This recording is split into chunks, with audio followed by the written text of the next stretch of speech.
menggunakan pendekatan pemasaran yang dibedakan, tetapi pesaing lain masih dapat masuk dan mencoba untuk mengukir bagian pasar mereka sendiri. Contohnya adalah Coca-Cola dan Pepsi yang memiliki pangsa utama dalam industri minuman ringan, tetapi perusahaan lain tidak dicegah memasuki pasar. Kemudian jenis persaingan selanjutnya adalah jenis persaingan oligopoli, yaitu beberapa perusahaan menguasai pasar hampir seluruhnya. Biasanya ini terjadi ketika biaya masuk ke pasar tinggi.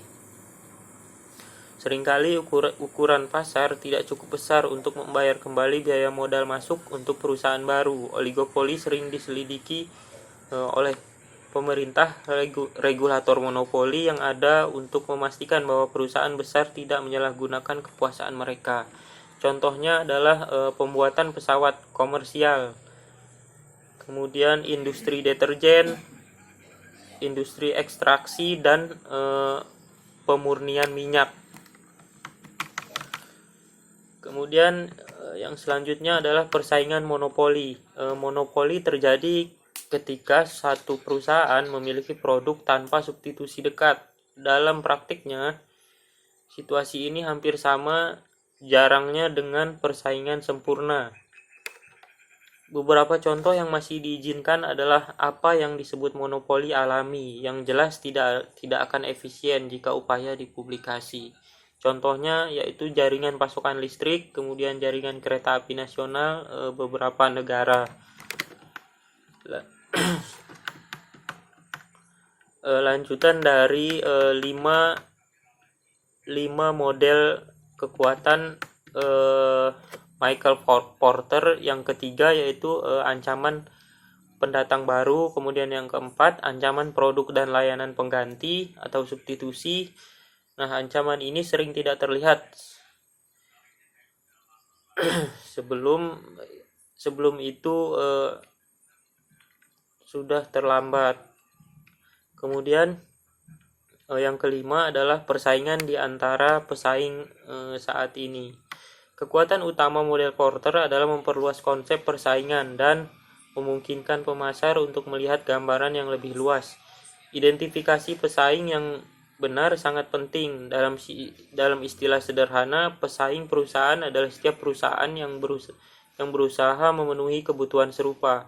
Definisi ini mungkin sulit diterapkan dalam praktiknya. Kemudian pelanggan mungkin mengubah kebutuhan mereka atau bahkan mungkin hilang sama sekali. Beberapa tahun yang lalu, perusahaan Amerika Johnson & Johnson menyadari bahwa jumlah sampo bayi dan bedak talek yang dijual jauh lebih besar daripada yang dapat dihitung dengan jumlah bayi di negara tersebut. Penelitian menemukan bahwa banyak orang dewasa menggunakan produk itu pada diri mereka sendiri. Jadi Johnson mampu menjalankan kampanye besar dengan tema "Apakah Anda masih bayi, Johnson?". Kategori baru pelanggan telah menjadi jelas dan perusahaan mampu menanggapi hal ini dan memanfaatkan lingkungan yang berubah. Jelaslah bahwa kebutuhan pelanggan adalah yang terpenting bagi pemasar dan segmen baru harus diidentifikasi dengan mudah dan akurat. Namun penting juga untuk mengetahui bahwa beberapa segmen mungkin menghilang. Yang selanjutnya adalah pemasok. Pemasok juga merupakan bagian dari mikro lingkungan karena berdampak erat pada perusahaan. Pada pandangan pertama, pemasok akan tampak berada di luar lingkup departemen pemasaran, tetapi pada kenyataannya perusahaan sangat bergantung pada niat baik pemasoknya. Dan praktek hubungan masyarakat yang baik akan selalu mencoba melibatkan pemasok. Pemasok dapat dengan mudah menyebabkan efek buruk di dalam perusahaan dengan memasok barang-barang jelek atau gagal memenuhi tanggal pengiriman, dan ini pasti akan berdampak pada pelanggan perusahaan. Ini lebih penting bagi beberapa perusahaan daripada untuk yang lain, atau pengecer akan lebih peduli tentang pemasok daripada kantor pemerintah misalnya. Tetapi sebagian besar organisasi perlu memantau pemasok mereka dan memastikan bahwa mereka menyediakan barang yang sesuai. Pemikiran saat ini dalam pembelian dan pasokan adalah bahwa hubungan antara pemasok dan pelanggan mereka harus erat dengan kunjungan yang sering ke tempat masing-masing dan tingkat pertukaran informasi yang tinggi. Ini tercakup dalam logistik pendekatan pasokan, di mana perusahaan dipandang sebagai penghubung dalam sistem untuk menyediakan barang dan jasa yang tepat di tempat yang tepat, kemudian pada waktu yang tepat. Sistem secara keseluruhan mengambil bahan mentah dan memindahkan serta mengubahnya menjadi barang yang dibutuhkan konsumen. Filosofi ini bergantung pada pemasok dan pembeli yang mengintegrasikan aktivitas mereka dan mengembangkan pemahaman bersama tentang masalah masing-masing. Selanjutnya ada perantara. Perantara adalah pengecer, grosir, agen, dan lainnya yang mendistribusikan barang perusahaan. Hubungan dengan perantara ini harus baik jika perusahaan ingin berhasil membawa barangnya ke konsumen akhir dengan sukses. Ini adalah bagian dari pendekatan logistik. Perantara juga dapat mencakup penyedia layanan pemasaran seperti agen penelitian, agen periklanan, perusahaan distribusi yang menyediakan transportasi dan pergudangan, dan penyelenggara pameran. Pada kenyataannya, setiap individu atau organisasi yang berdiri di antara perusahaan dan konsumen dan membantu mengeluarkan barang. Hubungan ini tentu saja sangat penting bagi pemasar, tetapi perantara memiliki bisnis sendiri untuk dijalankan dan bekerja sesuai dengan agenda mereka sendiri. Seperti halnya pemasok, itu membayar dividen untuk membangun hubungan yang baik dengan perantara. Kemudian publik, akhirnya beberapa perusahaan publik merupakan bagian dari lingkungan mikro. Publik adalah istilah umum yang mencakup semua kelompok yang memiliki dampak aktual atau potensial terhadap perusahaan. Jangkauan publik dapat mencakup publik keuangan, publik lokal, publik pemerintah, publik media, aksi warga, dan banyak lainnya. Aktivitas publik yang dimaksud di sini maksudnya adalah jangkauan publik dapat mencakup yaitu seperti lembaga keuangan, lembaga lokal, lembaga pemerintah, lembaga media, lembaga aksi warga, dan banyak lainnya. Aktivitas pemasaran yang berkaitan dengan publik ini disebut hubungan masyarakat. Ada lebih banyak tentang hubungan masyarakat ini pada bab 9. Lembaga keuangan mungkin termasuk bank dan pemegang saham yang mengontrol keuangan perusahaan dan yang dapat menekan perusahaan untuk berperilaku dengan cara tertentu. Tekanan ini bisa jadi kuat dan bahkan bisa mengancam eksistensi perusahaan. Perusahaan seringkali dipaksa oleh lembaga keuangan mereka untuk melakukan hal-hal yang seharusnya tidak mereka lakukan. Untuk mengatasi masalah ini, laporan perusahaan yang mengkilap dibuat untuk pemegang saham, dan informasi positif tentang perusahaan dikeluarkan untuk bank dan lainnya. Lembaga lokal sebagian besar terdiri dari tetangga perusahaan. Organisasi dan individu lokal ini mungkin akan menekan perusahaan untuk mengambil tindakan lokal, misalnya membersihkan polusi atau mensponsori badan amal lokal. Mendapatkan itikat baik dari masyarakat setempat tentunya akan semakin memudahkan perusahaan untuk hidup harmonis dengan tetangganya dan akan mengurangi kesulitan lokal jangka pendek. Misalnya, body shop mengharapkan penerima waralaba untuk berpartisipasi dalam proyek yang akan membantu komunitas lokal, baik dengan mengawasi area bermain atau dengan mengumpulkan dana amal lokal. Karyawan berpartisipasi dalam proyek-proyek ini pada waktu perusahaan. Kegiatan tersebut meningkatkan citra perusahaan dan menimbulkan perasaan positif tentang toko di antara penduduk setempat. Ada spin-off untuk staf perusahaan yang merasa demikian.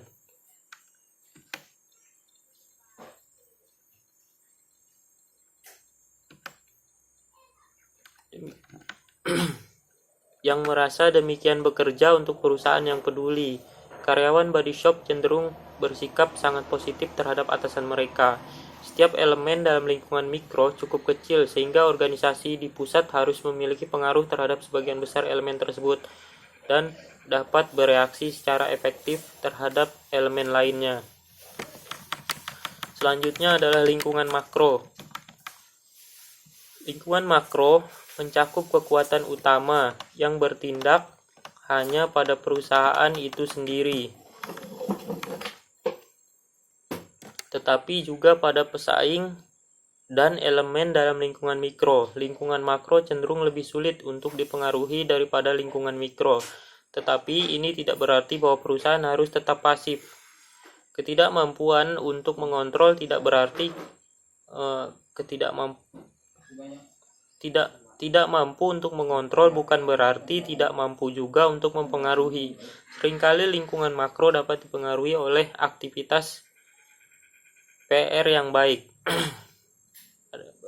Elemen utama lingkungan makro adalah yang pertama adalah faktor demografis, faktor-faktor ekonomi, kemudian faktor politik, faktor hukum, faktor sosial budaya, faktor ekologi dan geografis, serta faktor teknologi. Penjelasan mengenai faktor demografis. Demografi adalah studi tentang faktor-faktor populasi seperti proporsi populasi dari ras tertentu, jenis kelamin, lokasi atau pekerjaan, dan juga faktor-faktor umum seperti kepadatan populasi, ukuran populasi dan lokasi. Perubahan demografis dapat berdampak besar pada perusahaan. Penurunan angka kelahiran di sebagian besar negara barat memiliki efek yang jelas pada penjualan produk bayi, tetapi pada akhirnya akan berdampak pada penyediaan pensiun negara karena pensiunan harus didukung oleh menyusutnya jumlah orang usia kerja. Demikian pula perubahan komposisi etnis di kota atau konsentrasi penduduk dengan sedikit orang yang tinggal di pusat kota besar menyebabkan perubahan dalam permintaan akan layanan dan pengecer lokal, dan secara lebih halus perubahan jenis barang. Ada lebih banyak tentang demografi pada bab 3. Yang selanjutnya adalah faktor-faktor ekonomi. Faktor-faktor ekonomi meliputi bidang-bidang seperti siklus boom atau bust, dan pertumbuhan pengangguran di beberapa bagian negara sebagai akibat dari penutupan industri tradisional.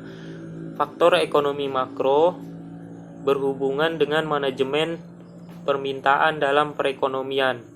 Mekanisme utama yang digunakan pemerintah untuk ini adalah pengendalian suku bunga, kebijakan perpajakan, dan pengeluaran pemerintah. Jika pemerintah meningkatkan pengeluaran atau mengurangi pajak, akan ada lebih banyak uang dalam perekonomian dan permintaan akan meningkat. Jika pajak dinaikkan atau pemotongan pengeluaran, akan ada lebih sedikit uang untuk dibelanjakan konsumen, sehingga permintaan akan menyusut. Kenaikan suku bunga cenderung menurunkan permintaan karena pinjaman rumah menjadi lebih mahal dan biaya kartu kredit meningkat. Faktor mikroekonomi berkaitan dengan cara orang membelanjakan pendapatannya. Karena pendapatan telah meningkat selama sekitar 40 tahun terakhir ini, standar hidup rata-rata telah meningkat dan pola pengeluaran telah berubah secara drastis. Proporsi pendapatan yang dibelanjakan untuk makanan dan perumahan telah menurun, sedangkan proporsi yang dihabiskan untuk hiburan dan pakaian telah meningkat. Informasi tentang ekonomi dipublikasikan secara luas dan pemasar menggunakan informasi tersebut untuk memprediksi apa yang mungkin terjadi pada pelanggan mereka dan permintaan produk mereka. Faktor selanjutnya adalah faktor politik. Faktor politik sering berdampak pada bisnis. Contoh terbaru adalah gerakan di seluruh dunia menuju privatisasi fasilitas dan bisnis milik pemerintah sebelumnya, dan pergeseran dari perlindungan hak-hak kerja. Perusahaan harus mampu merespon iklim politik yang ada dan menyesuaikan kebijakan pemasaran. Misalnya, British Telecom, Dutch Telecom, dan Telstra dari Australia harus melakukan penyesuaian besar-besaran pada pendekatan pemasaran mereka sejak diprivatisasi, dan khususnya sejak melihat peningkatan dalam tingkat persaingan. Hampir semua aktivitas perusahaan telah terpengaruh, mulai dari pemotongan waktu tunggu antara memesan dan mendapatkan telepon baru, hingga persaingan harga sebagai tanggapan atas potongan harga panggilan jarak jauh dan internasional pesaing. British Telecom adalah pembelanja iklan terbesar kelima di Inggris selama tahun 2003. Kemudian faktor hukum. Faktor hukum mengikuti dari faktor politik, di mana pemerintah sering mengeluarkan undang-undang yang mempengaruhi bisnis. Misalnya, pada tabel 2.4 menunjukkan beberapa undang-undang tentang masalah pemasaran yang saat ini berlaku di berbagai negara. Tabel 2.4, negara Prancis. Legislasi. Negara Prancis dengan legislasinya yaitu iklan alkohol di TV adalah ilegal, seperti iklan di toko retail. Kemudian UK atau United Kingdom, legislasinya yaitu kebijakan atau legislasi yang dibuat adalah larangan sukarela untuk iklan minuman beralkohol di TV. Sekarang telah dicabut, tetapi iklan tembakau Uni Eropa lainnya di TV dilarang. Kemudian ada negara Belgium atau Belgia dengan kebijakan putusan baru-baru ini mengizinkan kantor perdagangan adil Inggris untuk menuntut perusahaan Belgia yang mengirimkan gambar surat yang menyesatkan ke perusahaan atau konsumen Inggris. Kemudian Jerman dengan kebijakan iklan mainan perang dan permainan untung-untungan dilarang. Kemudian Jepang kebijakannya harga beras dikontrol negara, kemudian pembatasan harga seperti itu biasa terjadi di banyak negara. Nah, kadang-kadang hakim memutuskan kasus dengan cara yang menafsirkan ulang undang-undang bagaimanapun dan ini dengan sendirinya dapat mempengaruhi posisi bisnis. Komplikasi lebih lanjut di Eropa muncul sebagai akibat dari undang-undang Uni Eropa yang lebih diutamakan daripada hukum nasional dan yang dapat secara serius mempengaruhi cara perusahaan melakukan bisnis di Eropa. Hukum kasus dan hukum Uni Eropa tidak bergantung pada politik pemerintah nasional dan oleh karena itu kurang mudah untuk diprediksi. Jelas bisnis harus tetap berada dalam hukum, tetapi semakin sulit untuk memastikan apa yang dikatakan undang-undang dan untuk mengetahui perubahan apa dalam hukum yang mungkin terjadi.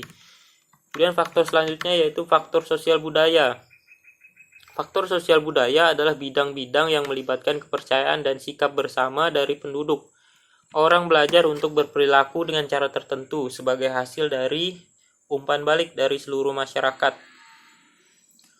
Perilaku dan sikap yang dianggap tidak pantas atau kasar dengan cepat diubah dan juga orang mengembangkan ekspektasi tentang bagaimana orang lain harus berperilaku. Dalam konteks pemasaran, orang menjadi percaya misalnya bahwa pelayan toko harus sopan dan membantu, bahwa restoran cepat saji harus terang benderang dan bersih, bahwa toko harus mengiklankan barang yang ada. Nah, keyakinan ini bukanlah hukum alam, tetapi hanya pandangan konsensus tentang apa sebaiknya, apa yang harusnya terjadi. Sudah terjadi berkali-kali di mana standar ini belum diterapkan. Nah, keyakinan dan sikap yang berlaku ini berubah selama periode waktu karena perubahan lingkungan dunia, perubahan campuran etnis, dan perubahan teknologi. Perubahan ini biasanya terjadi dalam jangka waktu yang cukup lama. Sejak tahun 1970, di sebagian besar negara barat telah terjadi perkembangan menuju masyarakat yang lebih beragam dan individualistis. Peningkatan besar dalam jumlah pasangan yang tinggal bersama tanpa menikah dan peningkatan nyata dalam penerimaan keluarga dengan orang tua tunggal. Perubahan budaya selama periode yang sama mencakup perubahan besar dalam kebiasaan makan karena peningkatan pariwisata dan perjalanan dunia dan globalisasi pasar makanan yang lebih besar.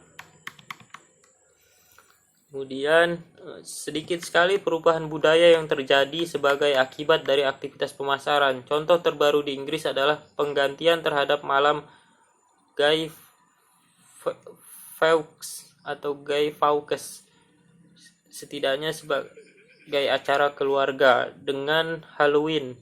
Impor Amerika yang memiliki anak-anak berdandan kostum dan pergi dari rumah ke rumah. Sebagian dari dorongan untuk Perubahan ini terjadi karena perayaan Guy Fawkes melibatkan pelepasan kembang api yang merupakan aktivitas berbahaya bagi amatir, tetapi sebagian besar perubahan telah didorong oleh keinginan pemasar untuk menjual kostum dan oleh masuknya Amerika Serikat membuat film dan program TV yang menayangkan perayaan Halloween. Kemudian faktor ekologi dan geografis. Faktor ekologi dan geografis telah datang ke garis depan pemikiran dalam 15 tahun terakhir ini. Meningkatnya kelangkaan bahan mentah, masalah pembuangan bahan limbah, dan kesulitan menemukan lokasi yang tepat untuk kompleks industri, terutama yang memiliki dampak lingkungan yang besar, merupakan faktor-faktor yang sangat mempengaruhi kerangka pengambilan keputusan bisnis.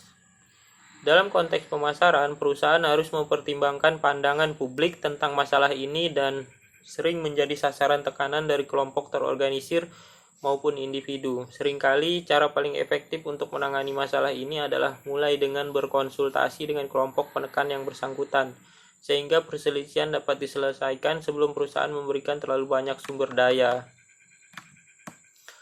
Kemudian faktor teknologi. Kemajuan teknologi dalam beberapa tahun terakhir terjadi dengan cepat dan telah mempengaruhi hampir semua bidang kehidupan.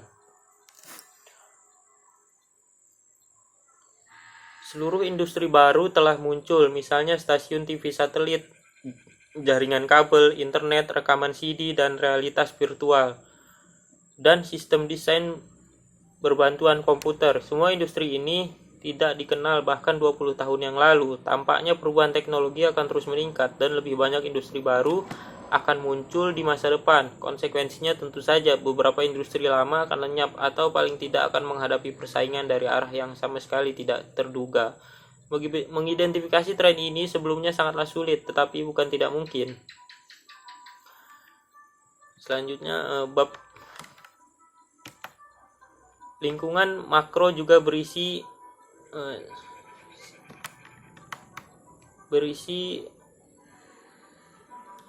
lembaga publik atau organisasi. Lembaga pemerintah adalah lembaga lokal, nasional, dan internasional yang membatasi aktivitas perusahaan dengan mengesahkan undang-undang, menetapkan suku bunga, dan menetapkan nilai tukar. Publik pemerintah dapat dipengaruhi oleh lobi dan asosiasi perdagangan. Kemudian publik media. Layanan pers, televisi, dan radio membawa berita, fitur, dan iklan yang dapat membantu pemasaran perusahaan atau sebaliknya dapat merusak reputasi perusahaan. Departemen Hubungan Masyarakat berusaha keras untuk memastikan bahwa citra positif perusahaan disampaikan ke dan oleh publik media. Misalnya, sebuah perusahaan mungkin mengeluarkan siaran pers untuk mempublikasikan sponsornya pada acara olahraga besar. Hal ini dapat menimbulkan respon positif dari masyarakat dan citra positif perusahaan saat acara olahraga tersebut disiarkan. Tindakan masyarakat publik adalah kelompok